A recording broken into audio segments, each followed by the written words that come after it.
Share করি pomfret মাছের ঝাল। এখানে পমফ্রেট মাছটা মিডিয়াম সাইজের আছে। পমফ্রেট মাছটাকে ধুয়ে রেখেছিলাম, তার মাঝখানে একটু চিড়ে নিয়েছি যাতে লবণ আর হলুদটা ভালো করে ভিতরে ঢুকতে পারে। তার মধ্যে আমি অল্প একটু হলুদ আর একটু লবণ অ্যাড করে মাছটাকে ভালো করে ম্যারিনেট করে রেখে দিচ্ছি। এই ধরো 5 থেকে 10 মিনিটের জন্য তেলটাকে গরম করে নিয়েছি। আর আগে থেকে তো নুন হলুদ মাখিয়ে রেখেছিলাম পমফ্রেট মাছটাকে, ওটাকে ভেজে নেব।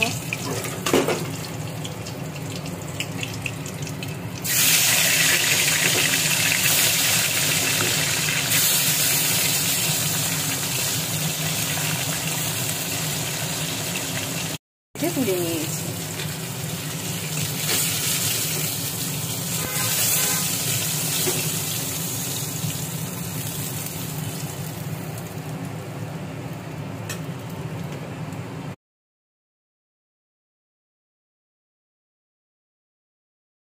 কালো জিরা ফোড়ন দিয়ে নিচ্ছি।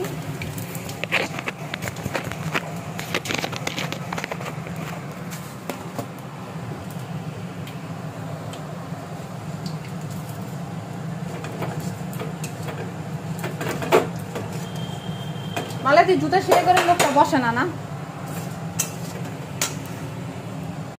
এখন রয়েছে পেঁয়াজটা আমি বেটে রেখেছি, পেঁয়াজটা অ্যাড করে দেব।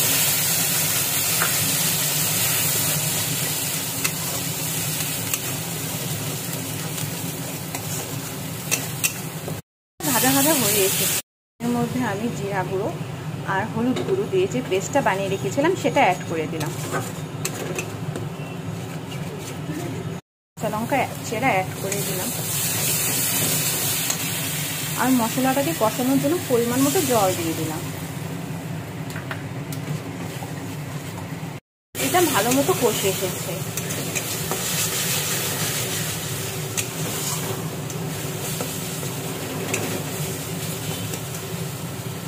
এর জন্য জল অ্যাড করে দিচ্ছি। ভেজে রাখা যে মাছগুলো ছিল ওগুলো ছেড়ে দেব।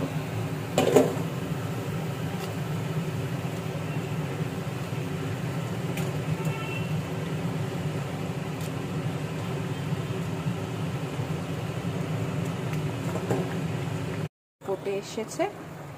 আমি এখন এর মধ্যে ধনেপাতা দিয়ে মাছের ঝোলটাকে নামিয়ে নিব।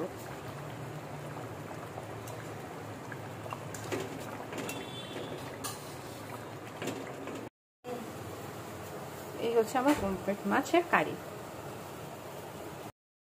রবিবারের মেনুতে আছে পমফ্রেট মাছের কারি।